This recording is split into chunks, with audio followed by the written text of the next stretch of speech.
My favourite thing as a kid, a teenager, and a young adult were adventure stories and love stories. Tales of intrepid heroes, their lovers, and their triumphs lit up my heart like nothing else, gave me a sense of excitement and a hit of dopamine and endorphins I wasn't getting from anywhere else in my life. I was lucky enough to be a teenager at the height of the influx of new superhero movies. I grew up with them. The stories of other fictional lives became addictive. It was the only thing that made me genuinely happy and excited, and reminded me that magic and love and hope exist, on the screen or on the page, that is. I got so wrapped up in indulging in these fantasy worlds and lives that it was years before I realised I wasn't living my own life. Letting go of my favourite distractions felt like being woken up from a long and restless sleep, realising you still had your own life to lead and a countdown you'd already mostly slept through. That, paired with a pretty gnarly saviour fantasy I'd had to shed along the way, left me with the horrible realisation that my life was mine alone to live. And I hated it, that I couldn't wait for my adventure to begin. I had to look for it, that I couldn't stand by until someone came along and showed me how. I would just have to start. So naturally, I had another breakdown and cried like a baby, afraid of doing it all on my own this time, without the catharsis of my addictions to keep my anxieties at bay. But I was restless. I knew there had to be more to life, knew there had to be more range of emotions in me than just pain, fear, and doubt, that my desire for adventure that I indulged in on the page or the screen was a valid and vital part of me and my story, that I was more than my wounding. These thoughts and desires, my dreams, were disruptions of my norm. They wouldn't let me rest and just be content with where I was. They wouldn't let me go until I answered them. Until I answered the call. In the book, The Hero with 1,000 Faces, a work of comparative mythology, which means the comparison of myths from different cultures in order to identify shared themes and characteristics, the American author and professor Joseph Campbell describes a similar uncomfortable call. A beckoning out of the status quo and your current reality and into something more. Do you ever feel restless? Uncomfortable with the way things are, and the feeling that your daily life as you're currently experiencing it just isn't enough? Do you feel the call to more? Maybe even a call to adventure, to embark on your very own hero's journey. The call demands to be answered. Your dilemma is whether or not you answer it, and the consequences are yours to manage. Joseph Campbell describes these questions, desires, and dreams as messengers sent up from the depths of our unconscious, like Aladdin's cave, calling us toward our awaiting journey. The hero's journey, or the monomyth, is the pattern found in various myths and folk stories, themes, and series of events that are consistent in and reflective of our human experiences. Whether it be leaving the humble beginnings of the Shire, being seduced by the open sea, or going on daring quests to fly to the sun or capture the golden fleece. Each tale contains the same chronology of events and encounters that are reflective of a pattern, a cycle even, that makes up the hero's journey. And it always begins with the call. Campbell writes that the messengers, dreams, and desires are dangerous because they may remain unsuspected or, on the other hand, may be triggered by some chance word or the smell of a landscape, and then dangerous messengers begin to appear in the brain. They are dangerous because they threaten the fabric of the security into which we have built ourselves and our family. But they are fiendishly fascinating too, for they carry keys that open up the whole realm of the desired and feared adventure of the discovery of self. Your hero's journey, at its core, is the discovery of the self. What that might entail is vastly different for everyone, but it follows a formula, one I've seen in my own life, and this consistency of events and themes in the hero's journey, both in myth and in real life, is expanded upon in Joseph Campbell's book as follows. The hero's journey typically goes like this. The standard path of the mythological adventure of the hero is a magnification of the formula represented in the rites of passage. Separation, initiation, return. A hero ventures forth from the world of the common day into a region of supernatural wonder, Fabulous forces are encountered there, and a decisive victory is won. The hero comes back from this mysterious adventure with the power to bestow boons on his fellow man. Bear with me. I'll get to why all this is relevant in a short while. This book is written in a way that can be quite wordy, and I hope to expand on the key points so that it makes sense. If it all seems a bit out there, we're going to bring it back down to earth. So just sit back and listen for now. I'm going to read excerpts from the book that explain each rite of passage: separation, initiation, return, each process in the hero's journey. I hope it gives you clarity on how it typically seems to go, how your own journey of self-discovery might be.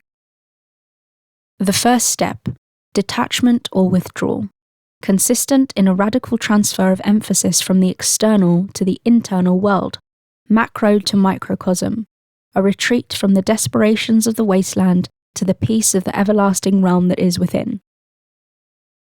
Detached, withdrawal, radical transfer. That sounds an awful lot like the markers of the good old-fashioned breakdown we went through in episode 3. Initiation. In a word, the first work of the hero is to retreat from the world scene of secondary effects to those casual zones of the psyche where the difficulties really reside, and there to clarify the difficulties, eradicate them in his own case, i.e., give battle to the nursery demons of his local culture. Nursery demons refers to the unremembered past of the parents, the family, secrets and generational traumas that exist silently and affect the children, the inhabitants of the nursery.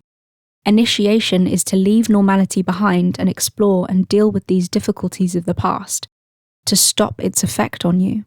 Sound familiar? Like in episode 4, 6 and 7, the importance of dealing with the things from the past, particularly in childhood, that affect you in adulthood. Initiation could be inspired by a breakdown, a health scare, a new job, a job ending, a divorce, a tragedy, an awakening, or a dream you can't shake. It's all in the initiation, and its sole objective is for you to deal with and eradicate the things that plague you and hold you back. Return. The dream and the call are different for all of us. Campbell writes, dream is the personalized myth, myth the depersonalized dream. But in the dream, the forms are quirked by the peculiar troubles of the dreamer, whereas in myth, the problems and solutions shown are directly valid for all in mankind. This is the beauty of answering the call. It never just benefits you. While your dreams, desires, and mode of self-discovery will be unique to you as an individual, the results, the story, the human myth that is birthed out of it benefits everyone.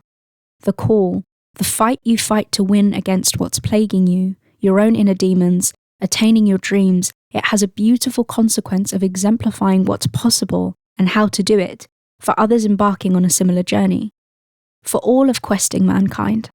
When you embark on your hero's journey, what you undergo is your internal battle. You die to self in many ways, but the purpose of this fight is rebirth. It's your return. Your discovery of your purposeful true self that's always been there, calling continually to be discovered. It's a gift to the world. The wisdom you gain, the kindness and empathy, the understanding, practices and habits you cultivate while doing so are meant to be shared. There are other seekers like you, trying to find themselves, and some who already have, and it's our duty to help one another.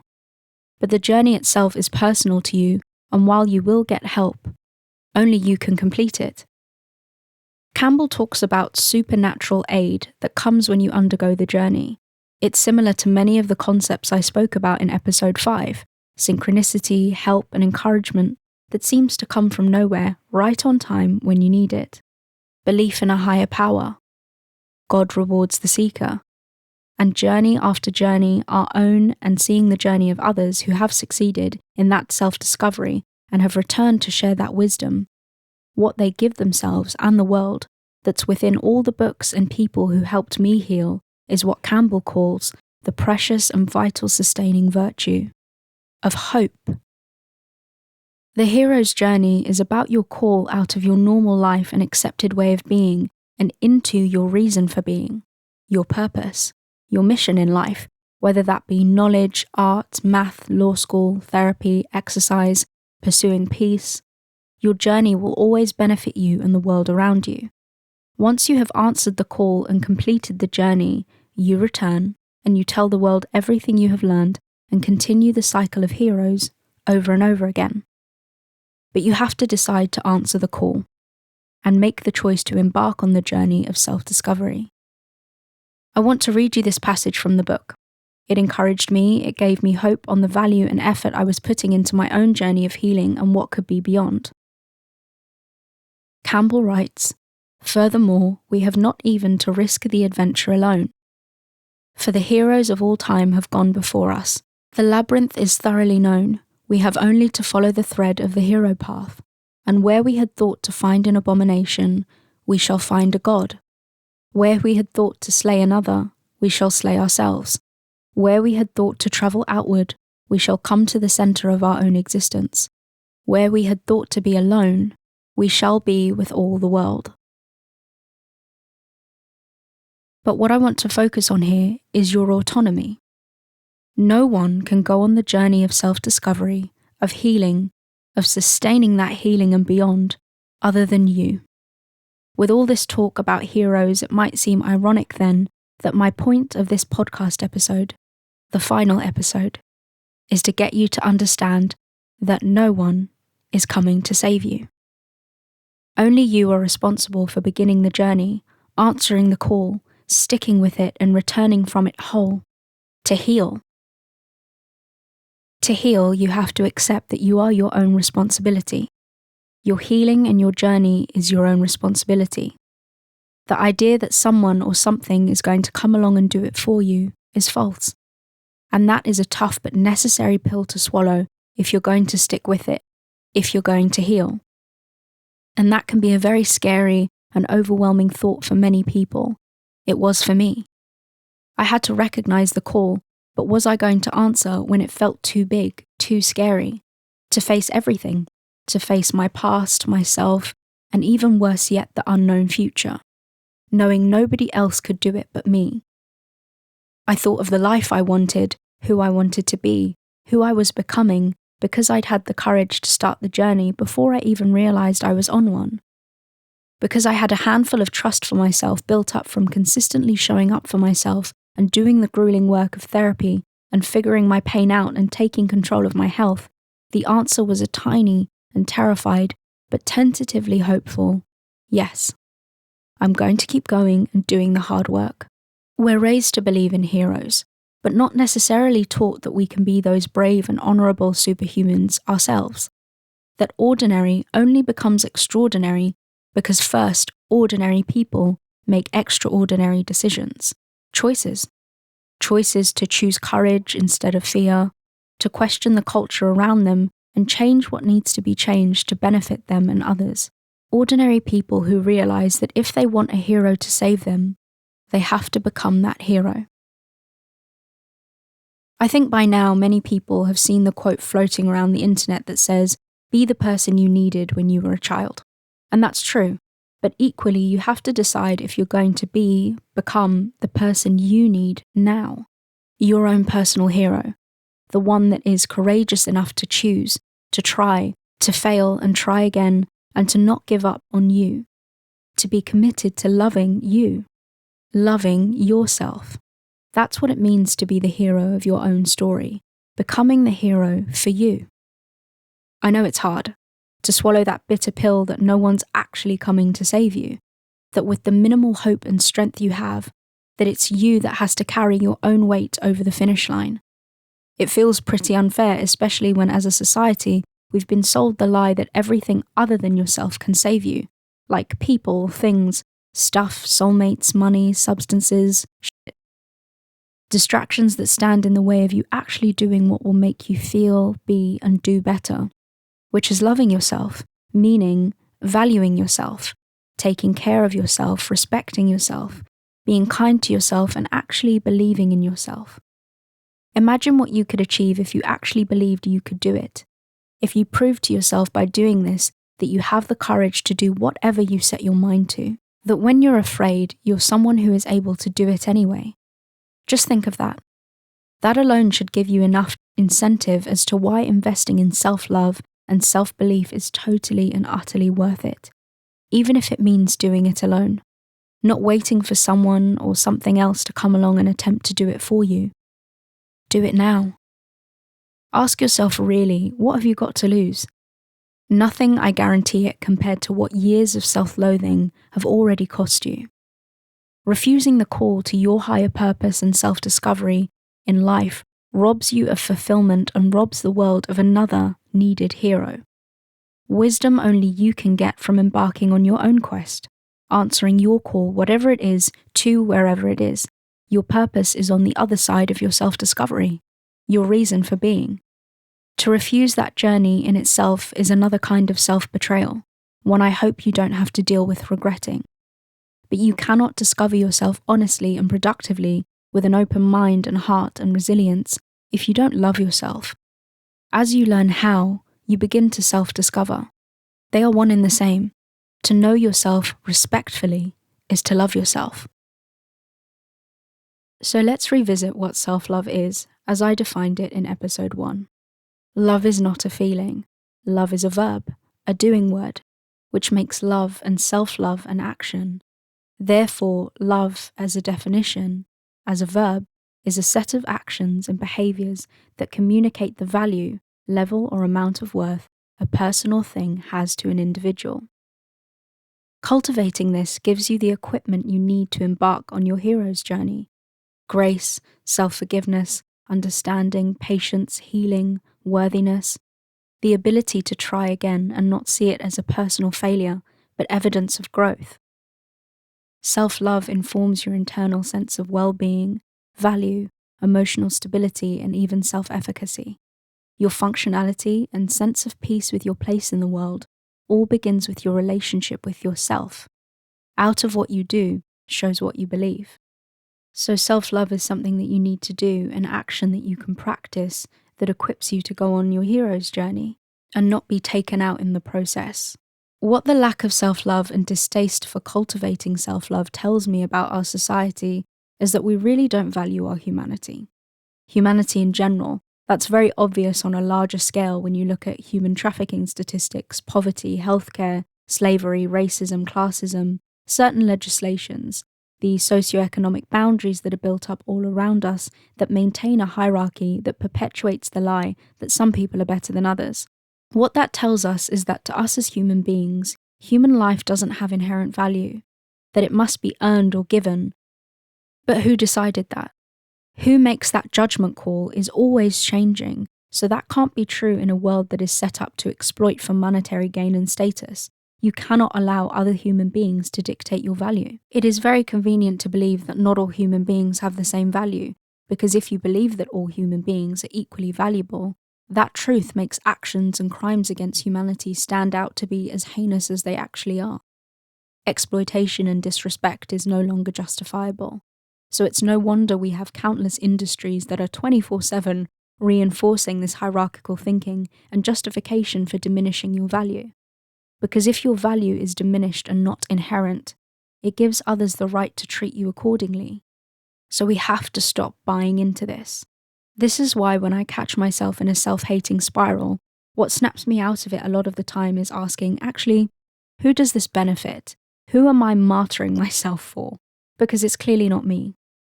You not having inherent value isn't the truth.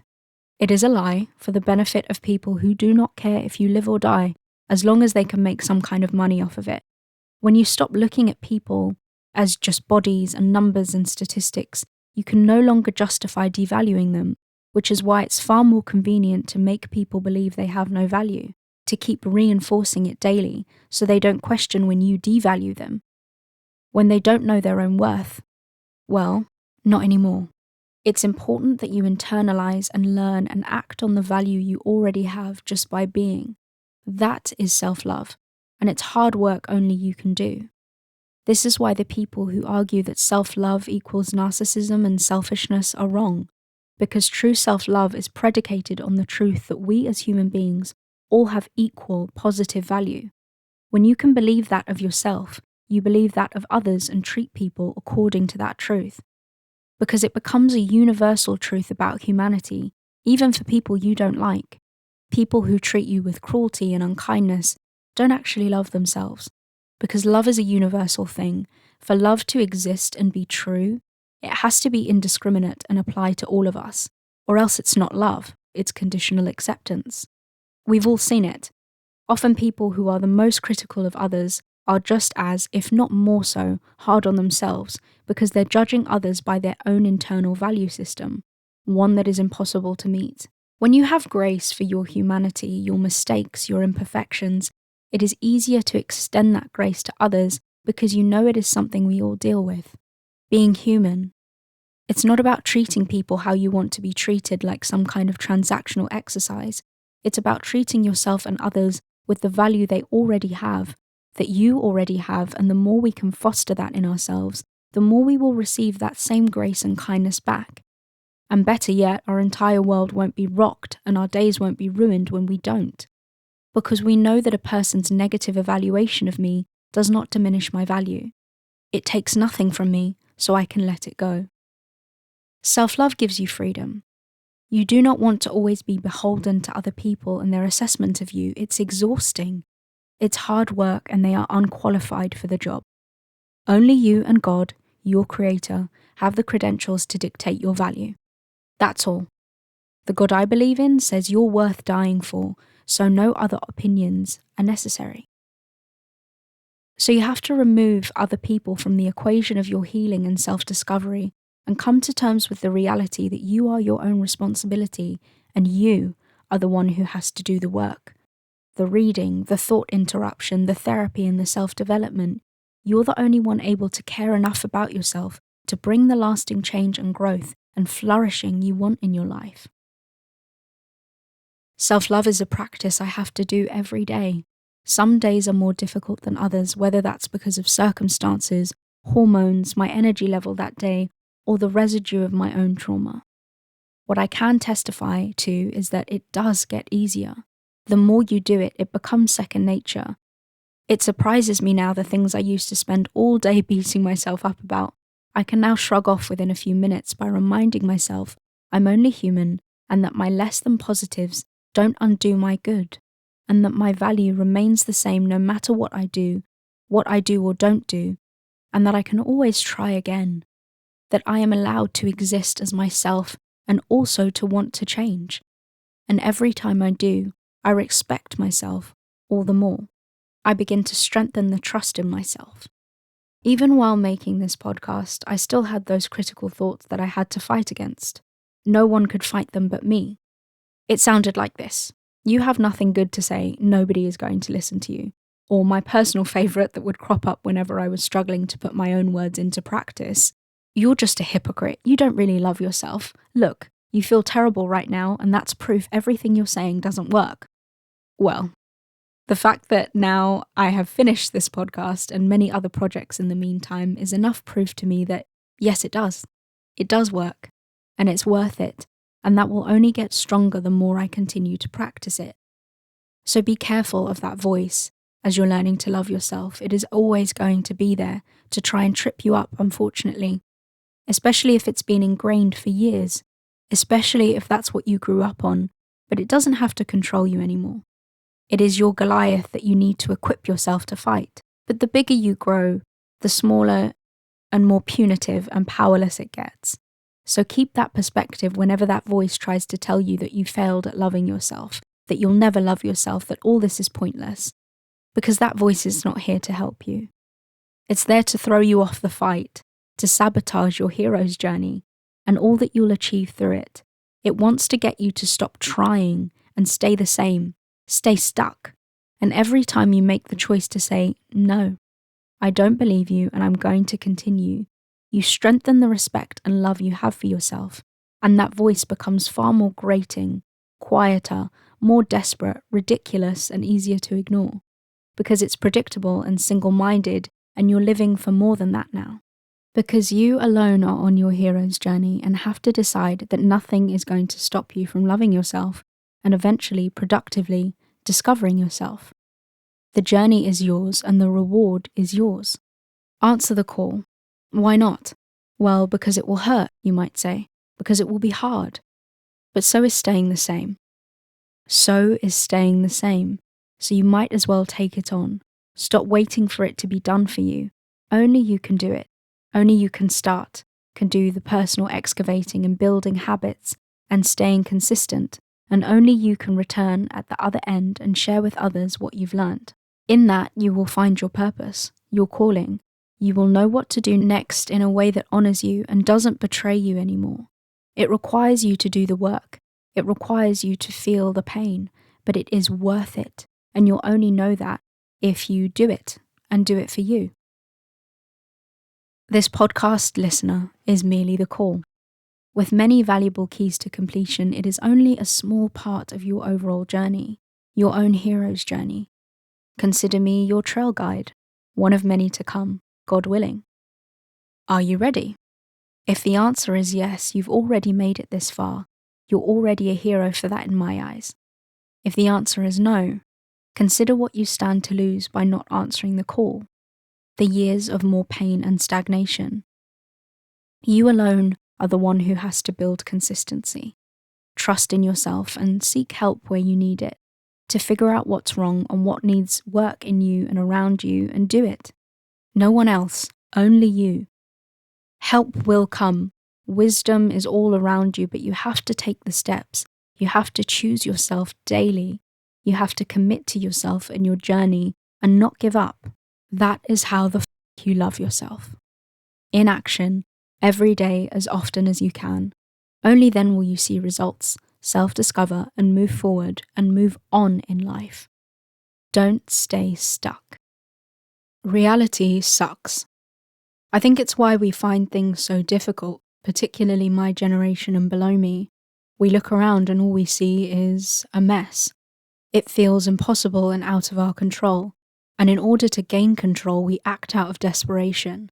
For things to change, we fight back against the hard truths of reality, particularly when we find it difficult to face and sickening to stomach, rather than accepting it. I think what's reflected in our current societal climate to me is that we as a humanity are struggling to accept the harshness of reality, the bitterness of truth, and instead of learning how to adapt and make it work for us, to improve it, we're simply entering and displaying the first stage of grief. Denial. Denial of reality, of truth, because reality itself is scaring us, and like any good, hurting and rebellious child, we're simply going to pretend our problem doesn't exist. But when our problem is truth, the only person and people we let down by denying that truth is ourselves. I told you before, self-love is not blanket acceptance of all your faults and an ushering into narcissism. It's acceptance of truth, the good, the bad, and holding space for neutrality and imperfection as a part of life, as a part of reality, not something to be denied and ignored. Your issues, your problems are never going away by denying and bending the truth, or lying to yourself and asking others to affirm you. Healing comes from truth and radical acceptance of that truth, and of knowing despite all that is hard and difficult about life and being a human being, your value and your worth is still consistent, and that needs to be what informs how you live your life. Self-love, not conditional acceptance. Not trying to shift the world to accommodate your insecurities, but figuring out how to live with them, how to nourish your own internal world based on truth, not being delusional and denying reality, but beginning a journey that involves understanding of your discomfort and need to make peace with the truth of who you are, where you are, the world we live in, and how we can navigate it without losing ourselves. Reality sucks, but your chronic avoidance of it, running away and distracting from it or denying it entirely, is only hurting you and will eventually hurt those around you. If you feel that way, it's far better to acknowledge how you feel about it and figure out proactively and practically how to change it for yourself without falling into the trap of distraction, delusion and denial. Denying the truth. But growing up, maturing and embracing the uncomfortable, beautiful, and authentic truth of living your life as a complex and imperfect human being, navigating an equally complex and imperfect life and world. Reality sucks, but your reality doesn't have to. But what that requires is radical truth and honesty and acceptance. That's your key to improving and living a better life. You cannot hate yourself into change, and similarly, you cannot lie to yourself in order to achieve happiness. Those two are incongruent, but you have to be brave enough and have the courage to face it and do it and live it. Like any good trail guide or sage along your journey path, I'm going to leave you with something. A symbol. Something you can carry with you as a reminder of who you are and who you're becoming and what you need to fight your own battles. Close your eyes for a moment and imagine a triangle, 3 sharp points. At the top of the pyramid is the word faith. This is your hope, your belief in something more and your divine guidance and protection. This faith trickles down like a diverging river and provides the life force for the 2 points beneath it. On your left is written courage. On the right point is written tenacity. These elements keep each other standing. They are what life will teach you, what you need to make it through life to continue to grow and flourish, to be who you want to be and better. Faith, courage, tenacity. In the center of the pyramid is love. Love is the reason for it all, the objective and the support that keeps this structure and you standing, strong from the inside out, well built and resilient, but soft and real and human on the inside. It stops courage and tenacity from becoming foolishness and arrogance. It stops faith from becoming legalistic and nearsighted. It reminds you that kindness towards yourself and love is the only thing that will bring you victory over the battles you will face in life. The ones that just happen to you, and the ones you choose to undertake yourself. Willingly, you carry this symbol of who you are and who you're becoming with you everywhere. Knowing at your center, amor vincit omnia. Love conquers all. The first step of many more to come in your journey is only possible if you love yourself and believe in yourself that you can do it, and you will emerge out the other end with light to share, even when it gets really tough. You keep pushing through and return a hero. The journey itself, however it presents itself, is certain of 2 things: that it will always bring you closer to loving God and loving yourself. It's a journey worth going on. Thank you for coming on this journey with me. My own hero's journey has just begun, but I fought for a long time, and I didn't give up. I used to describe my emptiness, my pain, as a void that couldn't be filled, an eternal darkness I'd either have to live or die with. But somehow in that hopelessness, the tiny spark of hope I did have, the hope others had to hold for me when I lost sight of it, kept me going. Which is why I'm reaching back through the darkness, the void that I thought would never end, to tell you that it did, that it does, that it's possible, and to encourage you to do the same, that there is light on the other side of this darkness and pain. There is love, but it's in you and for you first, and only you can keep pursuing and doing it. What I learned was true. The feelings do follow the actions, but the actions must be consistent, and only you can do that. But that consistency you learn will be the gift that carries you through any challenge and endeavour you have from here on out. I hope you've learned valuable insights and tools on how to love yourself, why it's been so hard and what you need to do to cultivate it, and most importantly, why it matters, because you matter. You are now your own hero, and the responsibility lies with you to communicate the value you are learning to believe you have to yourself. No one is coming to save you. And that's great, because that means your life belongs to no one but you.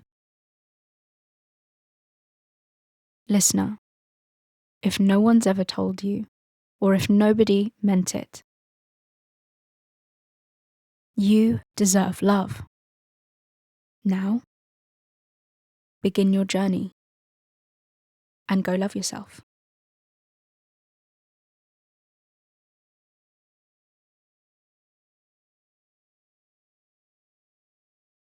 As always, the episode resources and references, disclaimers and social media links will be in the show notes and description.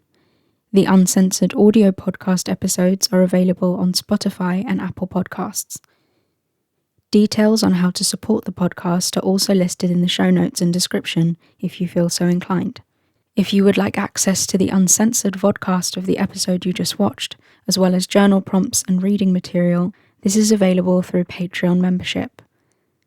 Sign up to the mailing list to keep up to date with what happens next with the channel and the future of the podcast. All of this information and more about us can also be found on the Scattered Seeds website. Bye.